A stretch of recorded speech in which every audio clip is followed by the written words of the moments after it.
Welcome to E39 Source. Ryan Schultz in San Diego, California today, working on my dad's 2006 BMW E60 M5. And you saw from the title what we're doing. This car is getting LCI headlights. We're going to do the full retrofit.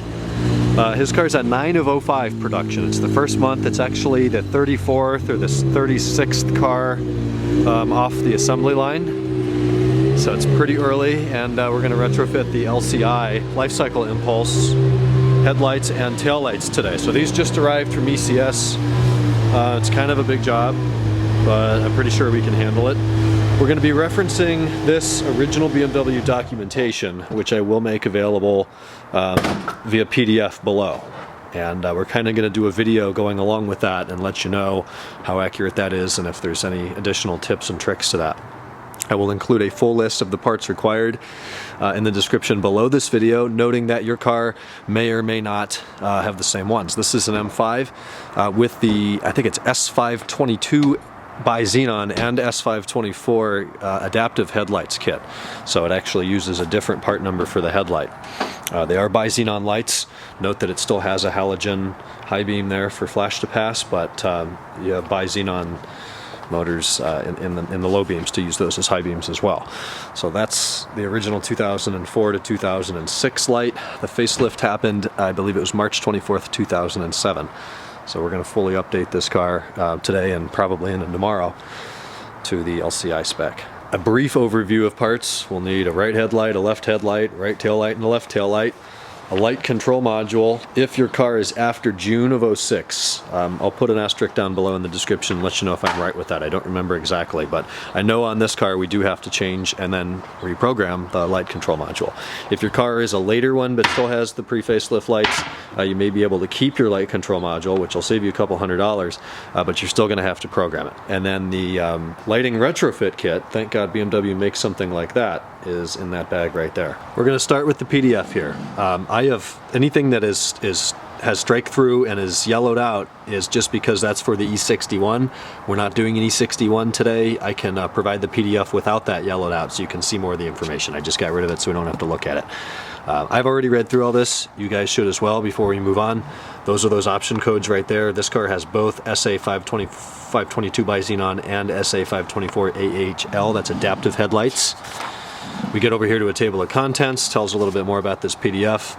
Here's our parts list: front lights, rear lights, lighting adapters for the rears. T is the LCM. We have a bunch of bushings, zip ties I did not see in the kit, but everything else, we have 2 S connectors for the headlights. Everything else seems to be here. We'll move on again. There's the parts list. As you can see, I've yellowed out the E61 specific parts since it has a tailgate. That's the wagon version. The tailgate part numbers are a little different for the lights and some of the adapters. And now we get into our first step. This is going to be preparatory work. Conduct a brief test. I'm not really sure what that means. I'm going to ignore that.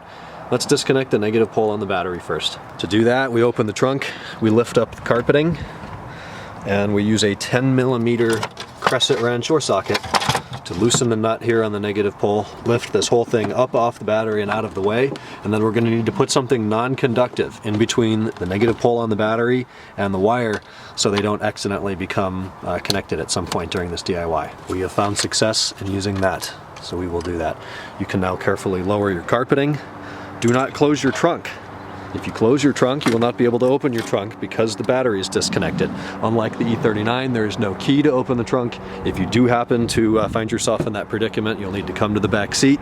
You need to manhandle the back seat rear cushion up. It just pulls straight up, take it out of the car, and you will find a little pull cord over here with a black plastic loop on the end, and you will need to pull that very hard to open your trunk. Now with the battery disconnected, we can move on. We're going to be removing the left headlight and the front headlight, so let's just start with that. These headlights come out fairly easily. We have, is that a T30? T25. T25. We have a T25 on the top left of the right light, mirror image on the other side, top right of the left light, and then there's another one here. So a total of 4 Torx 25 bolts will need to come out and be stored in a safe, dry location. Minor correction on those Torx, they are T30s. The T25 was working, but use a T30 so you don't strip those out. Note that out of those 4 upper Torx 30s, 2 of them are longer. The longer ones go through where this big raised nut is. So your short one's on the outside, the long one's on the inside. Up next, we obtain an 8mm hex socket, put it on a ratchet. We're using 3/8 drive and about is that a foot extension? 6-inch would probably work, 2 6s or 6 and a 3. They're down there pretty far. Little trick, so when you get those bolts loosened before you remove them, did you just drop it? Who cares? Get a piece of clay bar, automotive detailing clay bar, or anything that has Play-Doh would work, and just put a little bit inside the socket. Then put it down there, find the nut, it's straight down there somewhere. And that'll keep the bolt in the socket, so when you pull it out, you don't lose it. Removing the headlights a little easier said than done. We talked about the 4 bolts on top. There's 2 more at the bottom. They are 8 mils. You can see now where those holes are. One here and one there.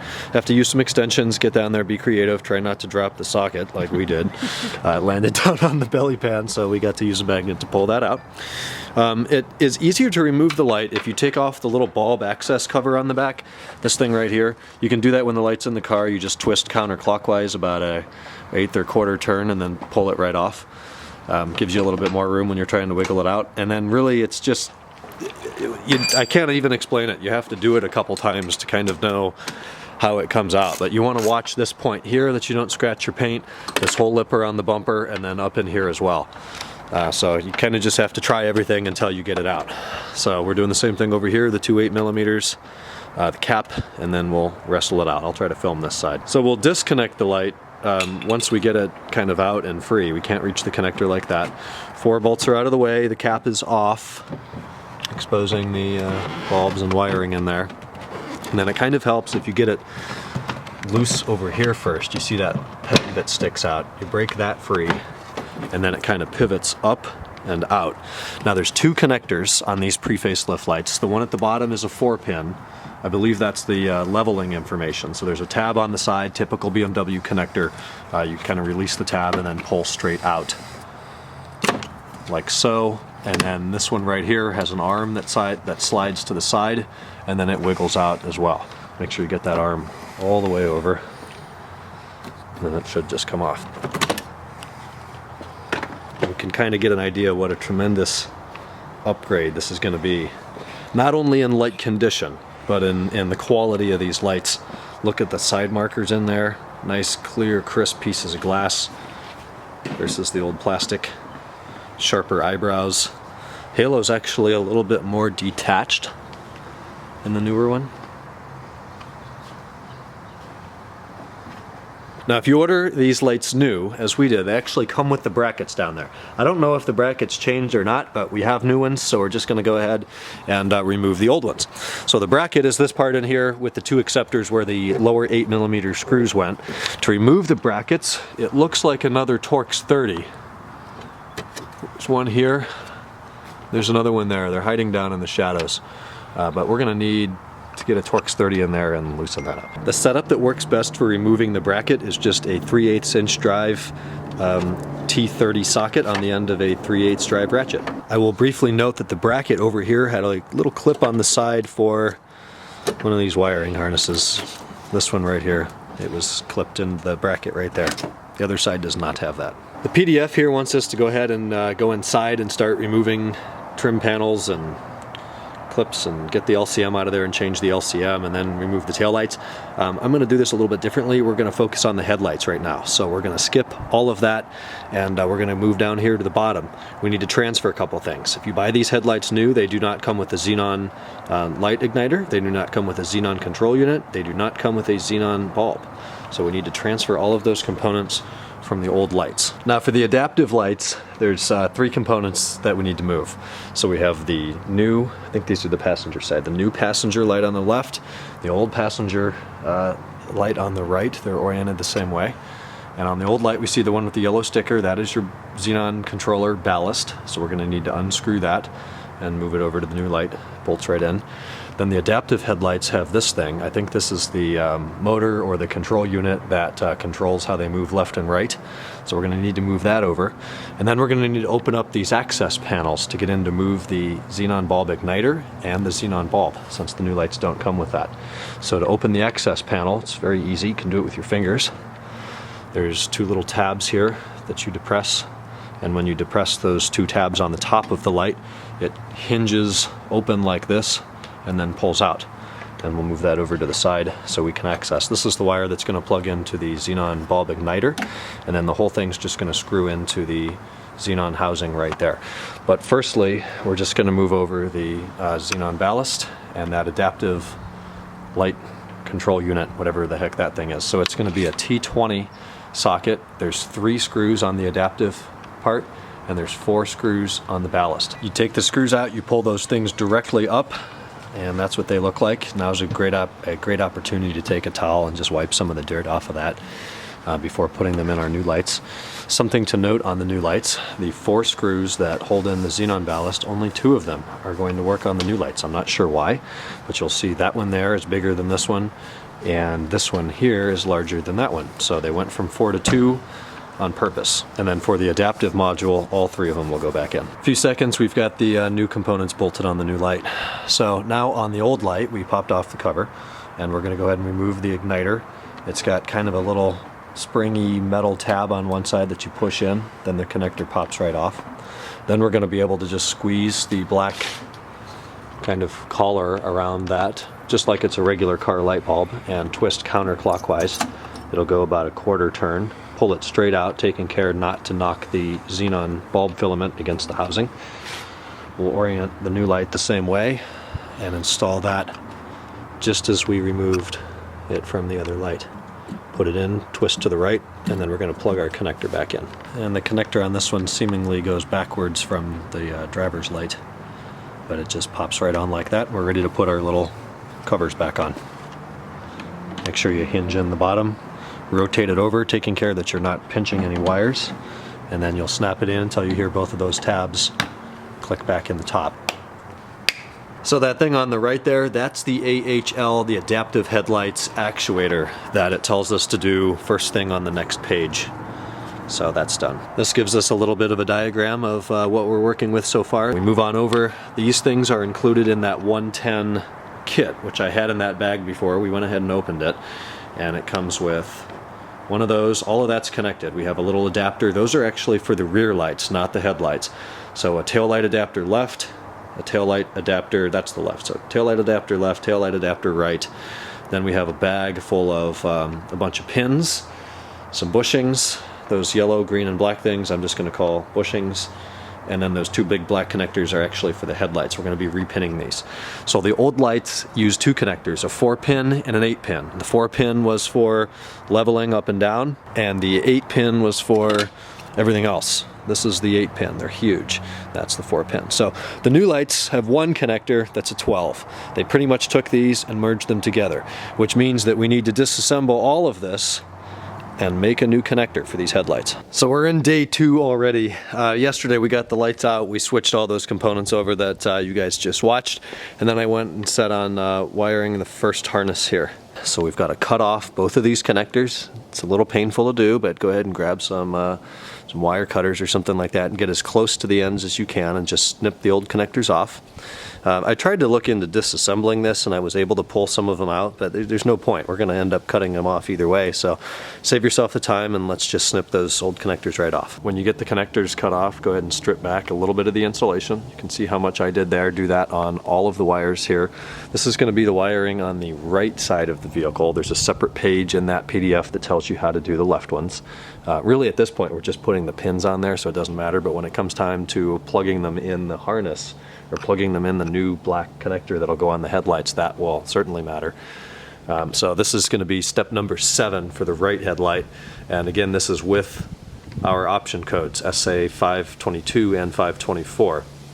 It tells you what color goes to what pin.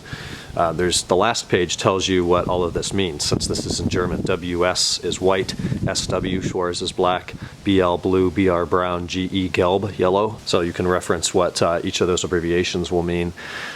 But it wants us to fit seals N and P and socket contacts Q and R. So N and P, there's actually kind of 3 of them. It's very windy out here, that's why I have tools scattered everywhere. The yellow, black, and green things are the bushings that are going to keep moisture out of the harness. So I'll show you how those are going to slide on in a minute. The thickest wires use yellow, the medium wires use black, and the smallest wires use green. Kind of a small, medium, large thing. Then we have the socket contacts here, which it refers to as Q and R. There's 2 different sizes.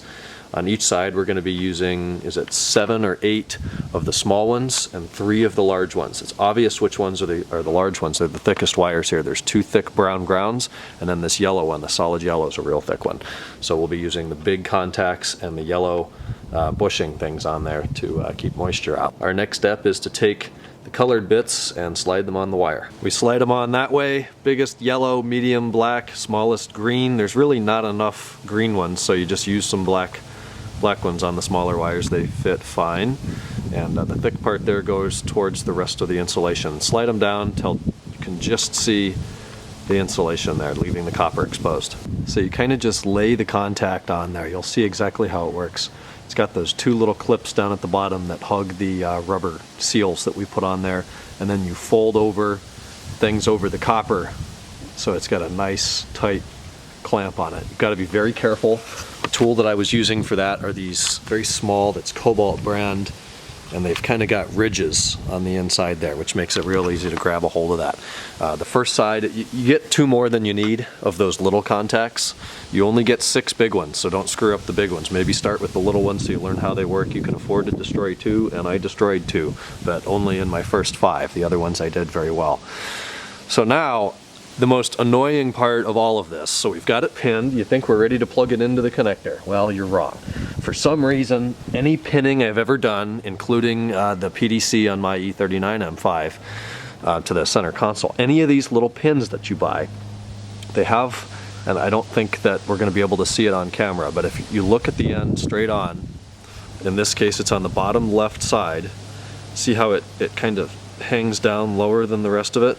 It won't fit. That has to be ground off. So we went to Home Depot yesterday and we picked up a Dremel. This is a 3000. We got the cutting kit, the easy cutting kit for another 14 bucks.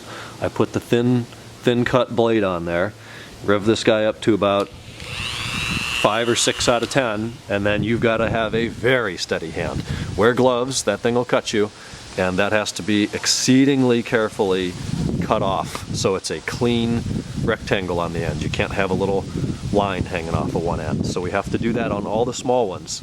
I was able to put the big ones in without doing that. There's a little bit more room, but the small ones have to be ground down. You get pretty good at the Dremel. It just takes a very steady hand. Hopefully you have good vision. Definitely wear some safety glasses. You could have a couple stray sparks here and you wouldn't take any risk of that.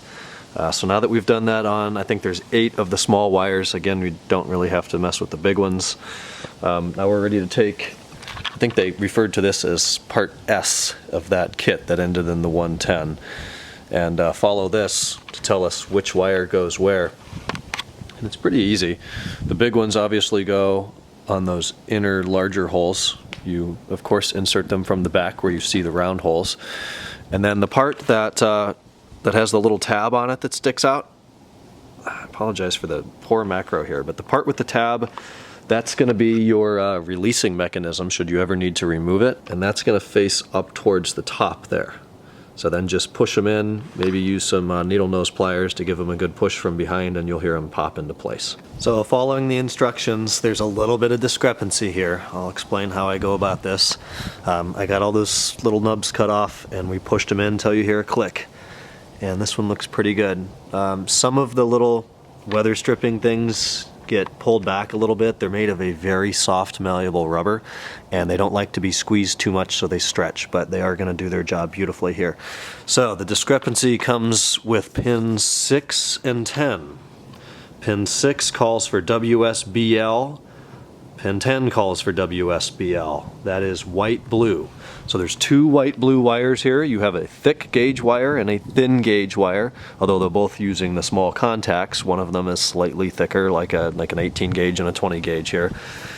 So which one goes where? The larger blue and white wire goes in pin 6 and the smaller one in pin 10. I remember that they include a circuit diagram of these headlights that tell us how to convert the old to the new. So the right headlight is that connector, the X13421. The left connector is that one, the 420. So it tells us the old harness on top, the new harness on bottom. 4 goes to 1, 1 goes to 2, 2 to 3, and so forth. As you can see, we're turning 2 connectors into 1 connector. So that has the size of the wire. 2,0 is a 2mm wire. 0,75 is a 0.75 millimeter wire. Tells us the color, and S is the new headlight connector that we're pinning. So that alleviates any discrepancy there. So now that this is done, really we're ready for headlight installation here. They're not going to work. We have to pin and change the LCM, and then we've got to do the taillights too. But that's going to conclude step number 7 here. I think 6 was on the left headlight. It's the exact same procedure, although there's no discrepancy over there, except for the browns. The browns are ground, just, you know, pins, as I mentioned before, it's at 2 and 4, 2 of those big ones that could go either way. Just put them in. If we have to switch them later, we will. But the other side, minus the grounding, the 2 browns, is very easy. So we're good to go here. We're going to move back to the trunk now and take the tail lights out. This is a pretty simple procedure. Here in the E60, we firstly need to remove this whole thing. There's a piece of carpet laying in there. It just pulls right out. Then we have a small door that lifts up. Then it's kind of in some hinges, but it works its way out of those hinges by, let's say, pushing back and then up. And we can take the door out of there. Next up are these side panels. They're held in with 2 quarter-turn black rivets. I'm looking right into the light. Maybe we can see on this side here. There's one there. We just need to turn it 90 degrees. And the second one is here. So let's turn those 90 degrees, and then they're going to pull out either with your fingers or a pry tool or something like that. So with the fasteners out now, we can just get some fingers under this trim and remove it. Put it off to the side, and this side should be the same way. It seems to work best if you grab it from the bottom. Yeah, the bottom front corner. There's even a little handle there, and pull it out and put that one to the side as well. So now we see some electronics. We see the old lights, just like the E39. They are held in with 8mm hex bolts. There's one there, there's one there. That might be one up here. And there's a 4th one in the bottom right. But firstly, let's go ahead and disconnect our connector here. It's just got a little thing you press down and pull out. A note for the taillight nuts. There's 8 total, 4 total on each light, 3 of them on each light, so 6 in total are metal colored. They look like that. And then the one all the way in the top outside corner, hardest one to get to, but it's not really hard to get to. That one's black, so just for reassembly. Once you have all the nuts undone, it comes out very easily. Just get some fingers in there. It's a little harder one-handed, and it pulls straight out. For comparison's sake, we've got the old ones on the inside, the new ones on the outside.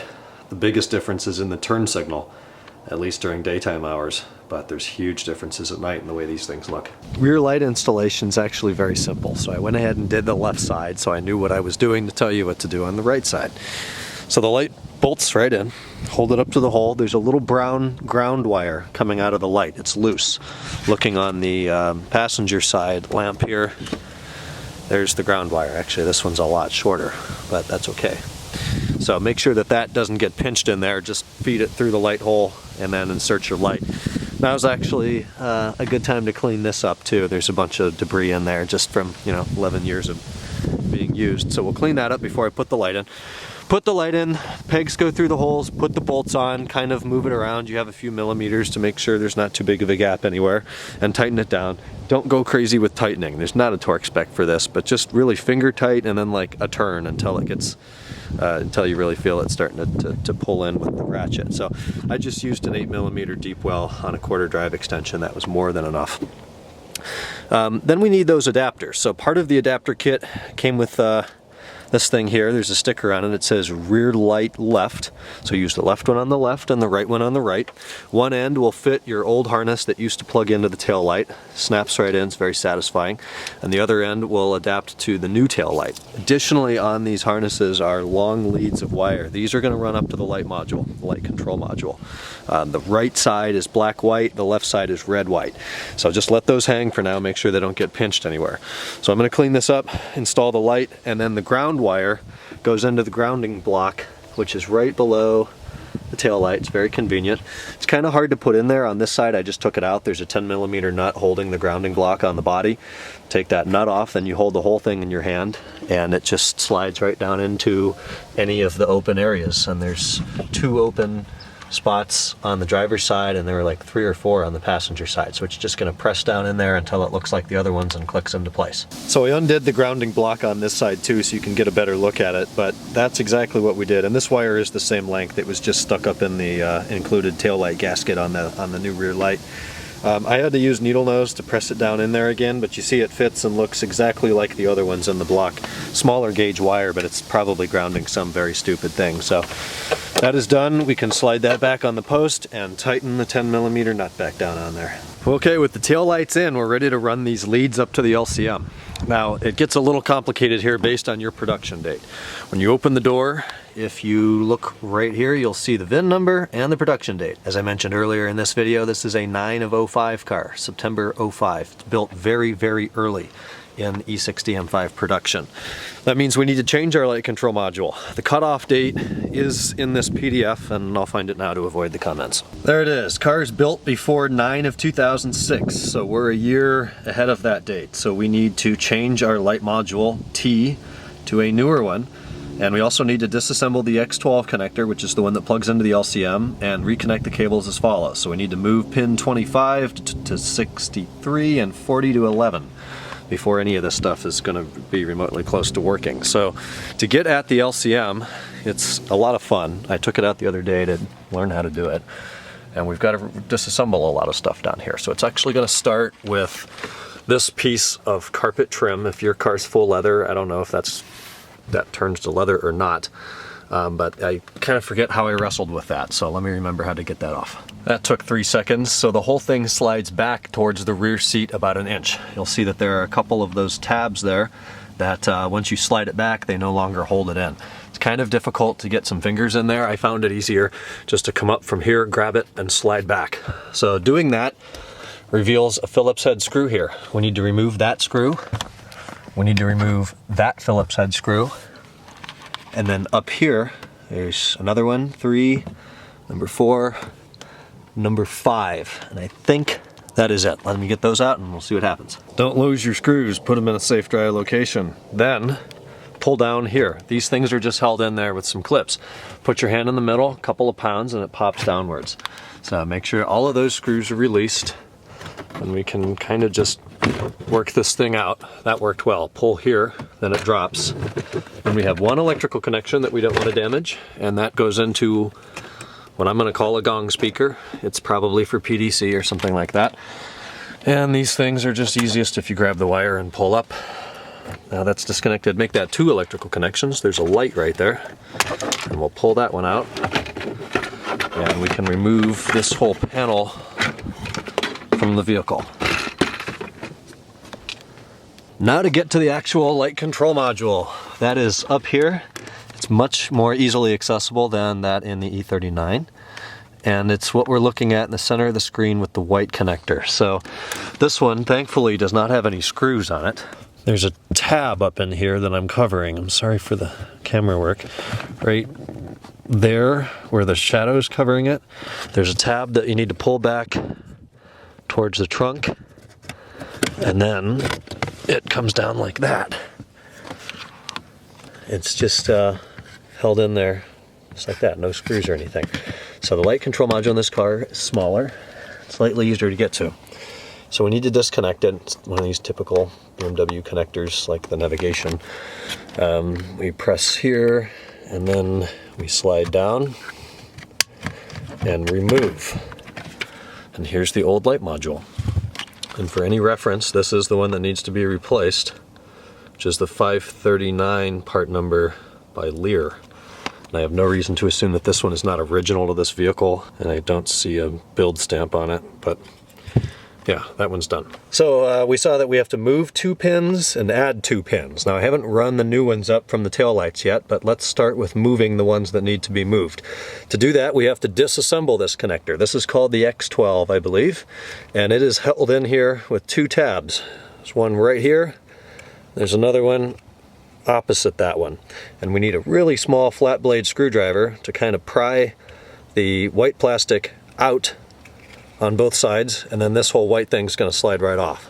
And there we are. So you pry those loose, and then there's actually 2 little blocks inside of this. So off it comes. Put that to the side, and then it's just very, very small writing on there, but each pin is numbered. So we'll reference whatever I said before, 63 to 12 or 5 or something like that. And to remove these, you're going to use the same little screwdriver that you just used to take the white cover off. I use one very small, it's a jewelry screwdriver, flathead. And you stick in through here, press, and then grab the wire and pull. You just have to press the little tab down to release it so you can pull it out. So I have moved 25 to 63. It is a green and gray wire. You depress the tab, pull. It pulls a couple millimeters and then gets hung up again. Then you have to press again through the second window, a little lower, smaller square window, and pull it out. Pin 63 is on the brown block, and that wire moved quite easily. In fact, it moved in a way that there's actually more free wire now. I used a razor blade to very carefully cut away some of this cable tie here, just so it's easier to handle. So now that we've moved 25 to 63, we need to move 40 to 11. So I moved 40 to 11, but not without a casualty. I fought forever trying to get that pin through the second window. When it did finally come out, it was mangled, and I felt that the connection was weakened. So thankfully I have some of those pins, maybe not the exact one, but the actual sizing on everything on the end is right, and they do very well slide on to the small studs in the LCM. So the part number for that pin, should you damage one as well, is right here. It's 611-3000-5199. And I open this up, and then see it's got those little black things like the headlight pins did. I slid that off. We don't need that. So slide that off, get rid of it. And then there are those little metal arms that clamp down on the black thing. So smash those together so they fit. Just crimp them in closer to the wire with some pliers. Then move it over there. I cut off a bunch of the lead. I nowhere needed that much room. I did need some room though, because we were moving from over here all the way over here. So then I just used a terminal connector on that. And if you do it, leave like 3 inches of wire, so when you put the white connector back on, that doesn't have to be in there. This will work fine. There's enough room, it'll fit, but it would be easier if you did it the way I just told you to and leave some more wire on that. So before we reassemble this connector and install the new light control module, we need to run those 2 leads from the trunk. And here goes the next hour, because we've got to run that through the entire cabin. So the black-white from the driver's side, or from the passenger side, and the red-white from the driver's side. They've got lots of lead on them, and they do have the pin on the end, which is nice and convenient. So we're going to start in here by removing a whole bunch of stuff. I want this to go from the passenger side to the driver's side, probably under this. So we're going to remove this big black piece of trim here. Then we're going to follow the primary car harnesses up. We're going to remove this carpeting. We're going to remove the rear seat. I don't know how much of it we're going to have to remove, but probably a good bit. The bottom cushion comes up very easily. You just grab here and pull. Same thing on the other side. And then you're going to slide that out of the way. To remove this inner trunk trim, looks like there's 3 points of attachment that I found so far. There's one of those typical BMW pop rivets here. You use a tool like that to wedge under the head, pull the head out, and then the acceptor will pop out from behind. There's another one of those same things up here, and then there's a little black cover that covers up the little hitch there for a cargo net. Pop the black cover off with a screwdriver or a flat blade, flat edge, and then that reveals a Torx 40. Take the Torx 40 out, Oh, and of course there's something else holding that in. Oh, okay, you just kind of screw it around in there and then that whole thing comes out. So with the fastening hardware out of the way now, it might just pull out. Okay, it pulls out like that. Removal of this center trunk trim here is pretty easy. There's 3 Phillips head screws, all of which are covered by something. This one over here had a little kind of a rubberized plug over it. Just pop that off, take that screw out. Same thing on the opposite side. In the center there's a little trap door you pop out and that reveals the 3rd Phillips head screw. You then pull up a little bit and pull away, and then you've got to unplug your power outlet, which is this connector, and it just pulls straight off. And we can get that out of the way now. So I'm going to get some zip ties and we're going to run this right side passenger tail lamp wire along the primary harness, zip tying every couple of inches, and just get it over to the driver's side. Depending on how anal you are, you can use 0 zip ties, you could use 1, you could use 400,000 of them. That is up to you. I started with the white-black wire over here on the right passenger side tail light. I came straight down, I zip tied it to the primary harness, and then I'm going about every 12 inches here. All of this is covered anyways, and nothing bothers it back here. So 12 inches, zip tie, zip tie, zip tie, zip tie. I came over here to the driver's side, the left side of the vehicle, and we picked up the red and white wire too. And then we started zip tying both of them to the primary harness. I went under this bracket right here. I got over here to what looks like an amp, put another one, and then we talked about removing this. This does not come fully out.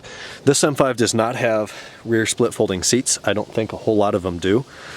It doesn't even have the ski bag or pass through, so that makes it a lot more difficult, but actually not that bad. So I was going to try to poke through there and go through the chassis and then come up in the interior. That's what I would have done on my car.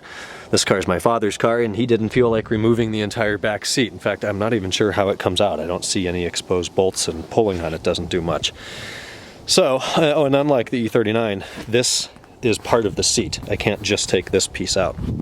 So his solution was to grab a coat hanger and shove it under right about there. We did that. It made it out on the other side. We connected the white, black, and red, black wires to that and pulled them through. Then we slid them back under this trim. You can't see them at all because they run very neatly back there. And over here, we pulled them all the way over to the side. Make sure you go behind your seatbelt and seatbelt bracket. Then you can see them right there where there's another zip tie. Then if you want, you can just pull up on this piece here to remove it. I didn't bother. It's probably held in with 2 or 3 plastic rivets.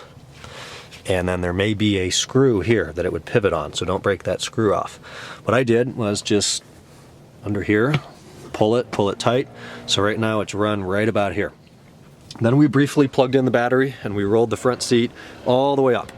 That allowed me to get fingers under here, pry this up, and push the wires up under the B-pillar trim about 2 inches. Then we rolled the seat all the way back where it is right now and continued doing that. You can see the wires right there. When you get up here, there's a piece of trim here. Get your fingers under it, very firmly pull straight up. It's held in with a bunch of those rivets, 4 of them. Then you can pull the carpeting back and shove our new wires down there. No problem. Then we get over to the hood latch. The hood latch is held on with 1 Phillips head screw. It's a very wide thread Phillips head screw. Take the hood latch off. Then we get to this piece. This piece is held on with 3 things. There is the Phillips head screw here. This is where the hood latch Phillips is, so take the hood latch off. Then you get this Phillips. On the back, there's going to be a rivet that goes in there. This one stayed in the car. I haven't taken it out of the car yet. It's a white one. It's right there. Sorry, we're out of focus. That rivet I'll take off the car and put back on the piece when I snap it back into place. Then the third thing holding that on is this little white wiring connector that just pulls straight out, and that is for your trunk release button. When you get those things apart, then you have to take off this frame. And this frame right here is a very hard plastic, and it's held on with the same wide Phillips screws that held on the hood latch and the hood latch trim, as we'll call it. So there's one here, there's another one back here, there's another one back there. You do not need to remove the OBD2 port from this frame. So once you get that off, then you can pull all the carpeting out, shove your wires up way back behind the carpeting, making sure you're not going to get anywhere near where you're going to be screwing into it, because you don't want to screw through these wires. be screwed. Then they're going to come out here and they're going to go into the LCM plugs that we played with before.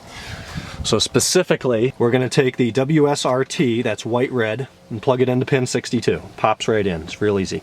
Then we're going to take the WSSW, that's white-black, and put that in pin number 5. It pops right in too. So at this point, we're ready for full vehicle reassembly, trunk, engine area, trim, interior, anything we've taken apart. We can, you know, double check your connections are right, but it can go back together at this point. Fast forward 1 month. It's finally done and everything works. The shop that coated it had a lot of trouble. It took them about a week to do it, and we found out that at least the way they did it, there are two more wiring changes, very minor ones, that need to be done. So we're back in the trunk, we've got this open, the rear things are back off, and it's pins 4 and 6 on the vehicle wiring harness, not the adapter, the vehicle wiring harness that this car came with from factory. Pins 4 and 6 need to be reversed. Take 6 out, put it in 4, 4 out, and put it in 6. Same case on both sides. That was the key for us. I don't know why it is that way, but that's just the way it is. We had to switch 6 and 4 while it was being coated. Then everything coated, and now everything works. So I'm going to go ahead and put that back together and tell you a few other things. Now we're going to talk a minute about headlight installation. I don't think I had these in during the last clip. They go in fairly easily, but if you find yourself having a lot of trouble, like they're sitting up on top of the bracket instead of in the bracket, if you can stick your whole finger between the bottom of the headlight and the top of the bumper, you need to adjust your bracket. Loosen the screws holding the bracket on. I think you can move it any direction. We had to move both of our brackets up about 1/4 or 1/2 inch. Once we did that, installation was a lot easier, and we got fitment really quite good, better than the old headlights were. It's flush on all accounts. They're both put in the same way, and they look really good. So that's the information on headlight install. Make sure obviously you plug it in, then screw it in. 2/8 mils on the bottom, longer T30 on the inside, shorter T30 on the outside. And I think that's it for headlight install. We've had Expel clear film put on these to preserve them. This car unfortunately sits outside in the very harsh elements of Southern California, so the clear film will help that, especially highway chips. So those are done. So I noticed after coating that these lights were not working as the other ones did. The old headlights, if you turn the brights on by pushing the stock forwards, the Bi-Xenons would flip up and they were xenon brights.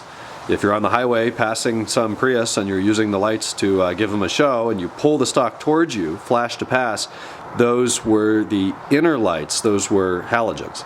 Now, if I flash to pass or turn them on full time, they're both xenons. And I coded the option flash to pass Bi-Xenon off, then I had no brights. So I think it turns out that these inner lights that I thought were just halogen brights are actually something called cornering lamps now. It's a feature BMWs have had for several years. I remember it on the E60 M5. As you turn the wheel to the right light will come on and kind of throw some light over this way where you're going. And if you go to the left, you get the opposite way. So kind of a nice little feature, and it does away with the halogen flash to pass, so you're using the Bi-Xenon flash to pass now. Xenon bulbs do not like to power cycle, so don't go crazy with that Prius, but you can use them. Very quick note on coding. I didn't do it. We had a shop do it. We had B&B Auto House on Miramar or Mira Mesa Road in San Diego, California do it, but they use software known as AutoLogic, and that is all I know about the coding process. So we're in position 1 right now. We did not keep the stock halo bulbs in there. We put in, I believe they're 120 watt, they're super bright, 6,000 Kelvin pure white LED halo bulbs. They're like H8 or H7 bases. Pretty easy to install. We did have to pull the lights back out. So if you're gonna change the halo bulbs from factory, just do them before you put them in. We wanted them to be white. We didn't like the dim yellow, so we've got nice bright white ones. Note that on these facelift lights, the inner ones are brighter. They're a thicker ring than the outer ones, so they just appear to be brighter, and that's the way they are. They look better at night. You see the outer ones more, but the inner ones definitely do stand out, especially during daylight hours. So there's what the halos look like. You can code off the eyebrows, those orange parts. I kind of like them on, so we're just going to leave those on. We'll get a look at the back end now. There's the key in position 1. This is really where the difference was. I never realized how much of a difference the rears made, not only in day, but at night. You get these 5 really crisp and distinct, beautiful LED lines of light versus just a kind of splattering of the old halogens before. We've added the white LED license plate lights, 6,000 Kelvin, 3x8 LED array. They are super bright at night. If you're reversing, it actually helps you see what's behind you. I like them that bright. I think they look good with the bright LCI taillights, especially at night, but I certainly would understand if people don't. I'm going to go ahead and hit the signals too, and we'll get a look at how they look in daylight. So before, the halogen signals would flash amber, kind of fade on and off. Now they're actually red. Even though these are US lights, they flash red, and they're LED, so it's super crisp on and off. And there's an idea of what the brake lights look like. I think they're halogen.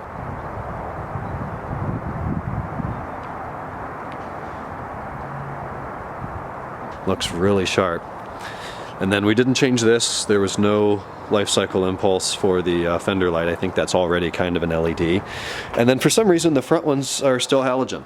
And I'm not about to go and try to put a LED bulb in there and then deal with all the warnings on the dashboard. So your front ones are really clear in that nice crisp glass on the sides. But there's still just a basic halogen bulb in there. So in the next clip, we'll get a look at all of this at night and show you those cornering lamps. Here's the look from the front at night. Again, we're running some aftermarket halos, 120 or 140 watt, 6,000 Kelvin LEDs. If you see a pulsing effect, that's purely due to the camera. Does not look like that in person.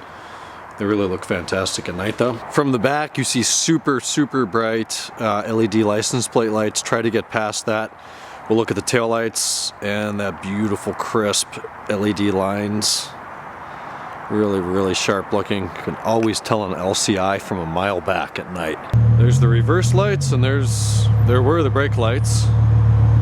That's pretty much the same. The reverse lights and the brake lights didn't change all too much. Really, it's just the key in position 1. We're moving the car out to the street right now so we can get a look at the cornering lamps. I think he has to have the headlights on for that. So there's the Xenons. The Xenon low beams are pretty much the same. They're just Xenon low beams. Try to get a close-up of one of the lights here. It's going to be a little bit more difficult to get the actual cornering lamps. So there we go. You see the inner cornering lamp. What used to be the high beam comes on as you steer to the left or the right, and there the other one comes on as you steer to the left. So I'm not sure how valuable that feature is. I haven't driven this car enough at night. At night, you definitely do notice it though, so that's kind of a nice touch. And then it fades off, and then if he goes the other way, we'll see that left one come on, and those are not the same color temperature as the LED.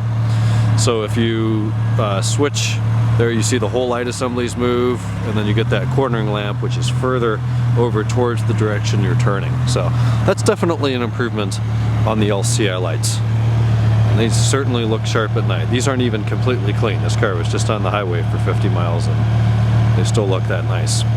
So to wrap this video up, I know it's long. Thanks for staying around this long. I certainly hope it helped. This process was a little bit more involved than I thought, just in the way that we had to completely repin those front headlight harnesses and screw around with cutting the little pieces off the connectors. I don't know why it is that way, but it is. The results are certainly worth it. It looks unbelievable in the day, it looks unbelievable at night. It's more functional, it's safer, it just looks so much better. Having said that, this is about a $3,000 to $3,300 investment for purely cosmetics. So, you know, you better get your car in good physical and mechanical condition before you start screwing around with stupid lights. But nonetheless, a huge improvement. If your car is newer than 9 of 2006 or newer, you can save several $100s by not having to replace the light module. You will still have to coat it. That'll come down to your shop. It'll be an hour, 2-hour labor, who knows. But there we are. So thanks for watching. Leave any questions or comments down below. I'll do my best to get back to you and try to answer that. But if you're doing this, good luck, and know that you're probably one of the very few people who are going this far out of their way just to change headlights and taillights on a car. But if you love these things, they're certainly worth it. Talk to you guys in the next E39 Source video. Take care.